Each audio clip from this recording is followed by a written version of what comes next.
चेहरा पसारी करब जिंदगी भर तोहार गुणगान भोला जी करब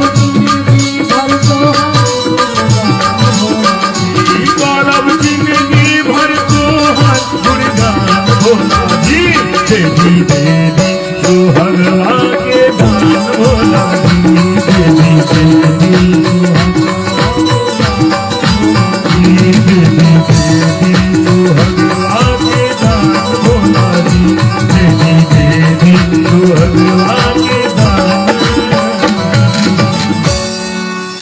अपने चेहरा पसारी आईनी तोहारे दुआरी कि करब जिंदगी भर तोहार गुणगान भोला जी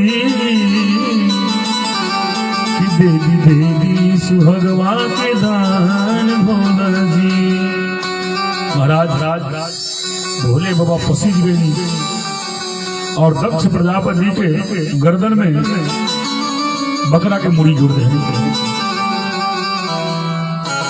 जब बकरा के मुड़ी जुट गई तब दक्ष प्रजापति उठ के बैठ गए, भगवान के प्रणाम करे लगले, कहने कि प्रभु हमरे अंदर बहुत अहंकार हो गए, घमंड हो गया, लेकिन प्रभु ये वो सीख मिल गई हमरा के, लेकिन जबले आदमी के ठोकर ना लगे तबले आदमी संभरे ना ही।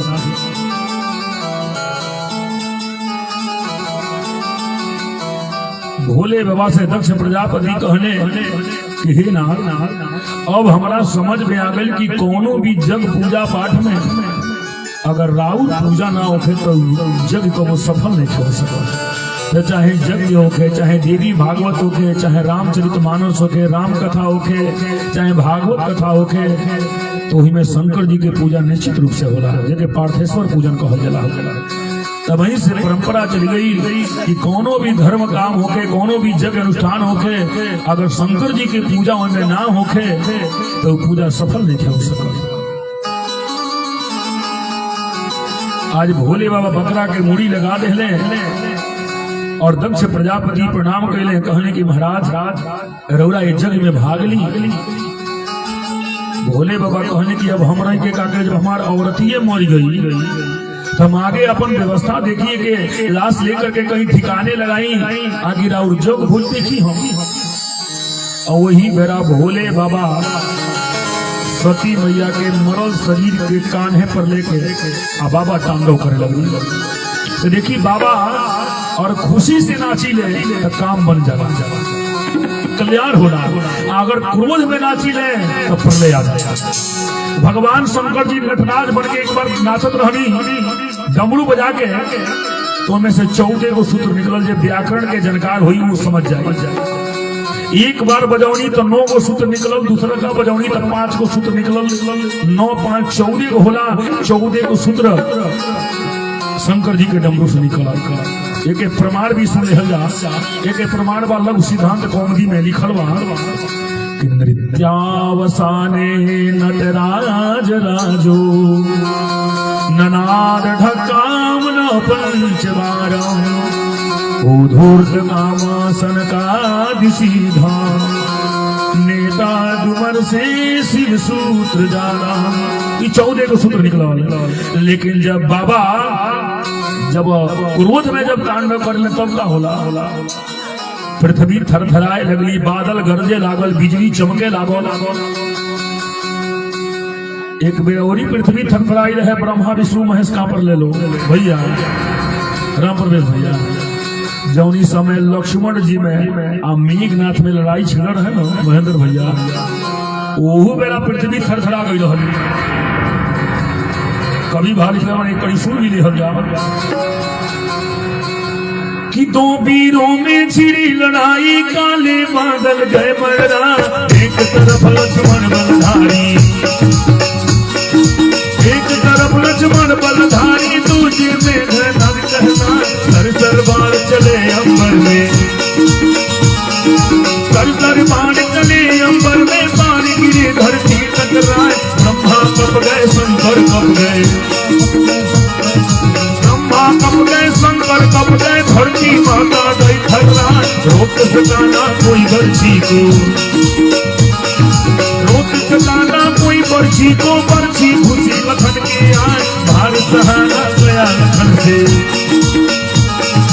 भार सहारा गया लखन से नीचे गिरे तो मूर्छा छाए लक्ष्मण से शरण गया तारी लक्ष्मण से शरण गया तारी कस के मत होने को ना कुंभकर्ण के बेटा लड़ने कुंभकर्ण के बेटा लड़ने कुंभन कुंभ रहे बुढ़िया भारी युद्ध हुआ दानव से भारी युद्ध हुआ दानव से उसकी महिमा कहीं न जाए उसी समय बजरंग बली ने उसी समय बजरंग बली ने पारी अपनी नाक घुमाए उसी समय बजरंग बली ने उसी समय बजरंग बली ने उसी समय बजरंग बली ने ओह मेरा पृथ्वी थरथराई रही। लेकिन आज बाबा जब सती जी के मरल शरीर कान्हे पर लेकर जब तांडव करता तब बादल गरजता बिजली चमकता तीनों लोग चौदहों भुवन थरथराए लगो।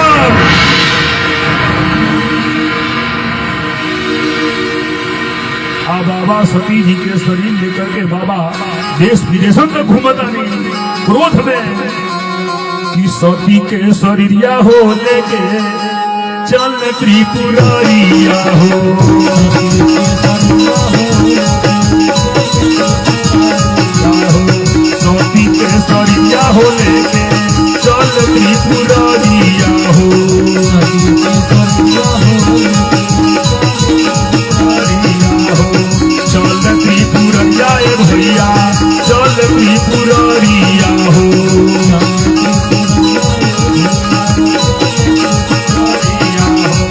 चली दहले से सावा के ओर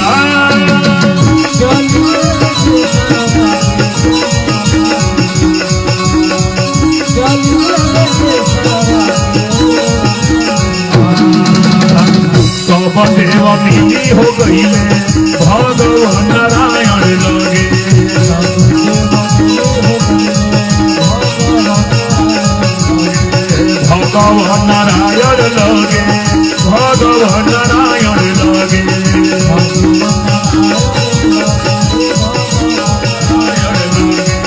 सुनी प्रभु और हमार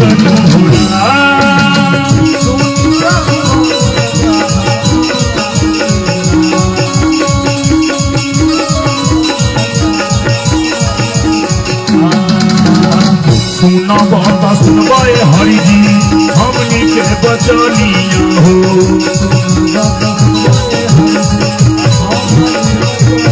हमनी के बचनिया हरि जी हमनी के बचनिया हो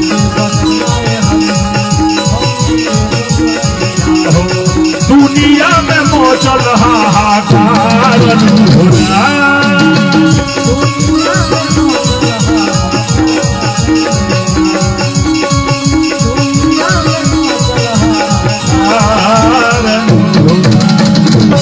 सब देवता लोग मिल करके क्षीर सागर में भगवान विष्णु जी की लगे गए बालो कि सुनबो ये हरि जी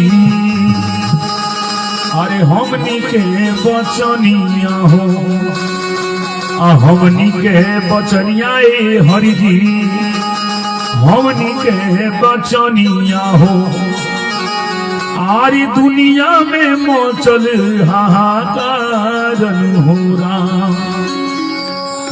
भगवान नारायण जी अपने नेत्र के खोलनी कहनी का बात हुए आ तो बाबा सती भैया के मरल शरीर लेके तांडव करते हैं 14 भुवन तीनों लोग 14 भुवन थरथरा रहल बा प्रलय आ जाई चली के बाबा के मुंह भंग कर दे जाओ। आज भगवान समझौले की धनी के चलो जा हम बाबा के मुंह भंग करता नहीं। भगवान नारायण जी अपने सुदर्शन चक्र के आदेश दे कि जा बाबा के मुंह भंग कर दी है बाबा के पता भी ना चले। सुदर्शन चक्र आयल बने सती मैया के 51 टुकड़ा में काट दिल बने कहीं कहीं 51 के वर्णन बा, कहीं कहीं 52 के वर्णन बा, कहीं कहीं 54 के वर्णन बा। ऐसे शंका मत कही जाई। हरि भी अनंत बाने और हरि की कथा भी अनंत बा। हरि अनंत, हरि कथा अनंत। ऐसे कि शंका मत करिए। तो 51 टुकड़ा में जब शरीर कटने उहे 51 को शक्तिपीठ बनल बा। सती मैया के यून जो रहे कौरु कामाख्या में गिर रहे।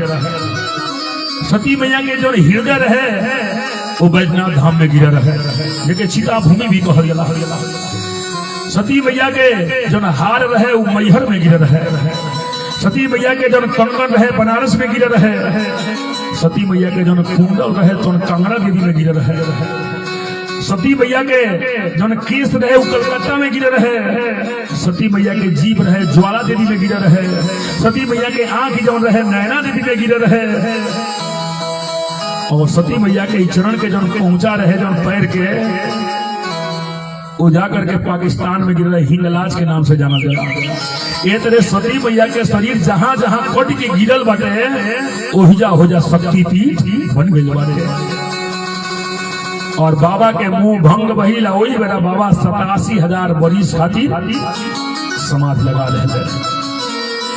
मानस में बाबा लिखता नहीं कि शंकर जी के विवाह के कथा जितना जल्दी बक्ता कही दे उतना जल्दी श्रोता के सुन ले चाहिए। बाबा लिखता नहीं कहे बाबा कहानी कि जितना जल्दी श्रोता को बक्ता कही दे उतना जल्दी श्रोता के सुन ले। बाबा लिखता नहीं कि यहाँ इतिहास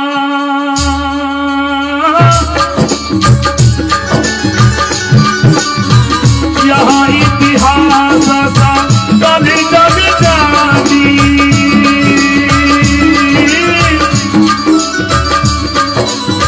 ताते मैं सन थे बखानी राम सिया राम सिया राम जय जय राम सिया राम जय जय राम।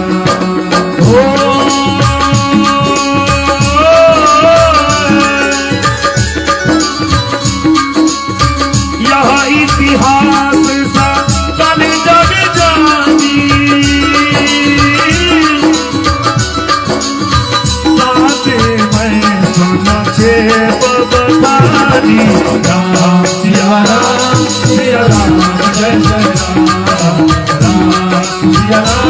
सिया राम जय जय। यह इतिहास सकल जग जानी ताते मैं संक्षेप बखानी। बाबा 87,000 बरिस खातिर समाधि लगा रहे। लेकिन सती मैया जब मरत रहली ना ओकरा मरते मरते भगवान विष्णु जी से एगो वरदान मांगले रहली। आज भी कुछ लोग बाटे जब प्राण निकले लगेला तो लोग कहले कि ये बाबू तनी छुट्टी लेके के बुला देता। हमारी इच्छा बा कि हम ओके देख के मरती हो। लेकिन देखी साथ में लिखल बा कि मरते समय जौने चीज के आदमी सबसे अधिक अपने हृदय पर बैठा होला वही योनि में जाके पड़ेला। अगर कुत्ता पोसले बानी या मरे के टाइम खाली कुतवे के याद करता नहीं कि कुतवा कैसे रही और खाली वही के बारे में सुनता नहीं तो अगले जन्म में कुत्ते बने के पड़ेगा। हमने गोलुआ भोंके लगल कहा शंकर भगवान की। तो सती मैया मरते मरते भोले बाबा से भगवान नारायण से वरदान मांगले रहली कि सती मरत हरि सन बर मांगा जन्म जन्म शिवा पदय। मरते मरते नारायण भगवान से कहली कि प्रभु अब तो हम प्राण के त्यागत नहीं, लेकिन जब जब हमार जन्म होके जब जब अवतार हमार होके तब तो भगवान शंकर जी के चरण के दासी बने वहां के पति रूप में हमके नहीं। इतना कोई की सती मैया अपने प्राण के त्यागले रहली और हे सती मैया कितनी ही कारणी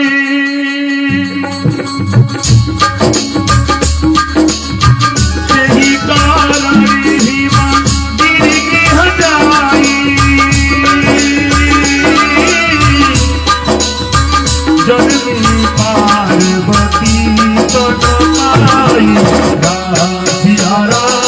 सिया राम जय जय राम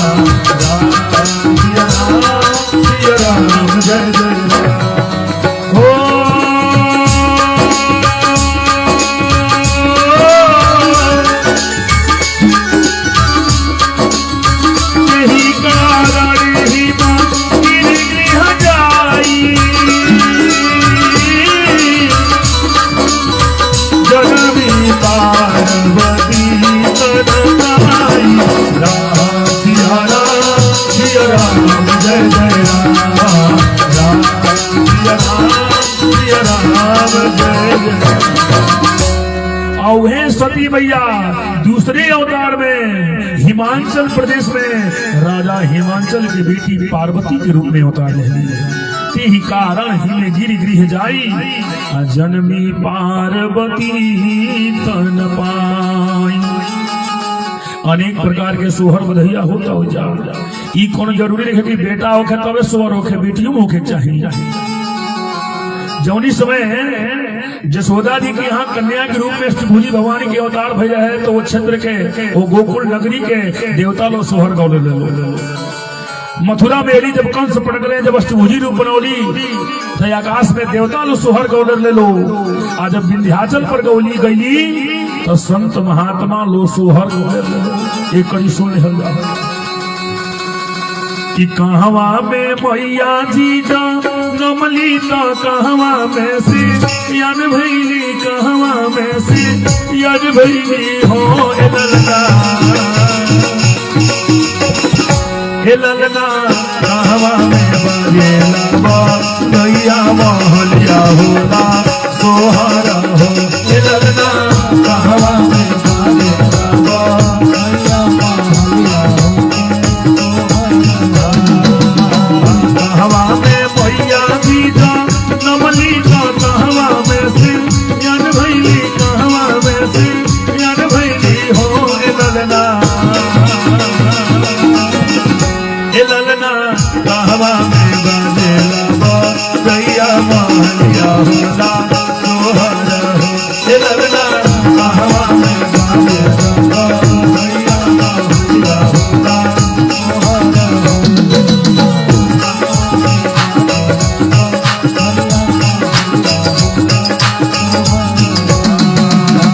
गोकुला में मैया जी नमली तो मथुरा में से यन भैली मथुरा में से यन भैली हो ललना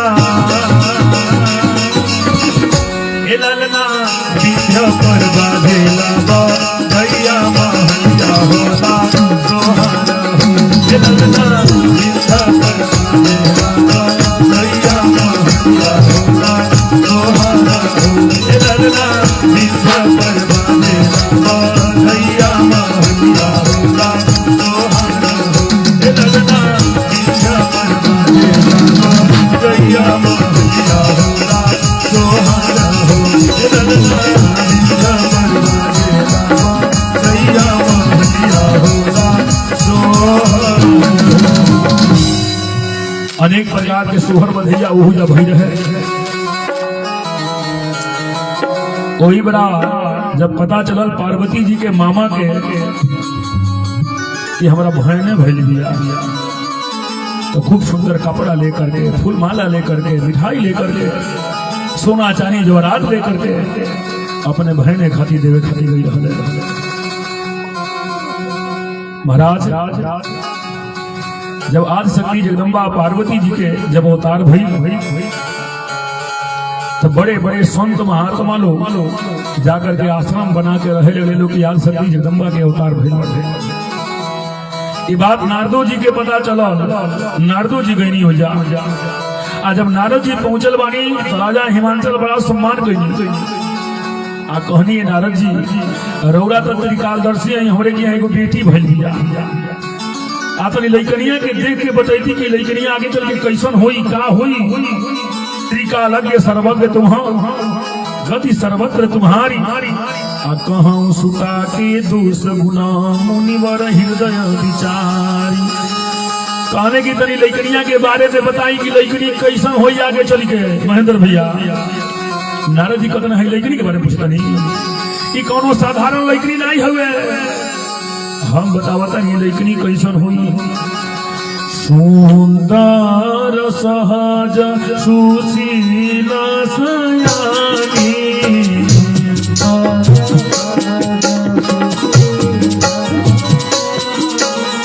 सुंदर सहज सुशील सयानी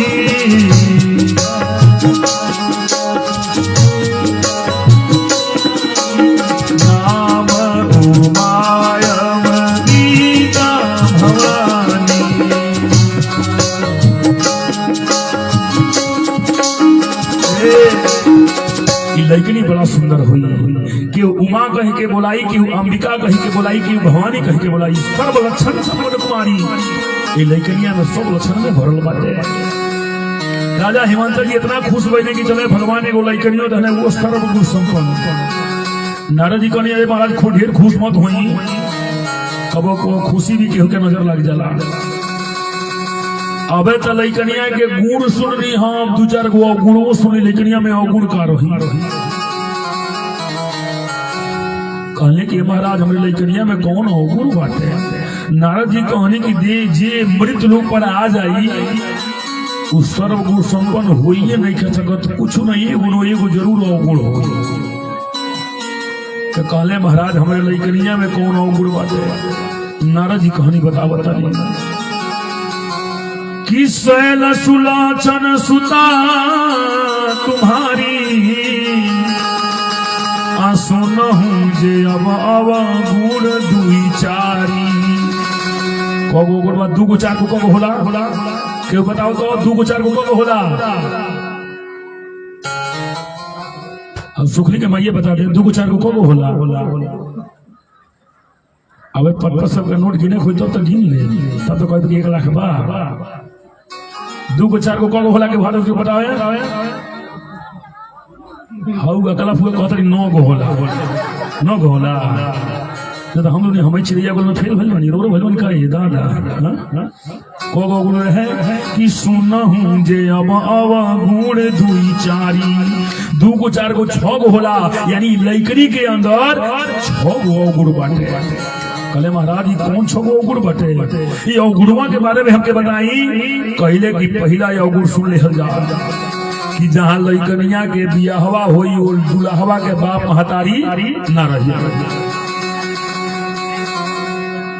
अगुन अमाम मातु पितुहीना उदासीन सब संशय छीना। और जब दुल्हवा भी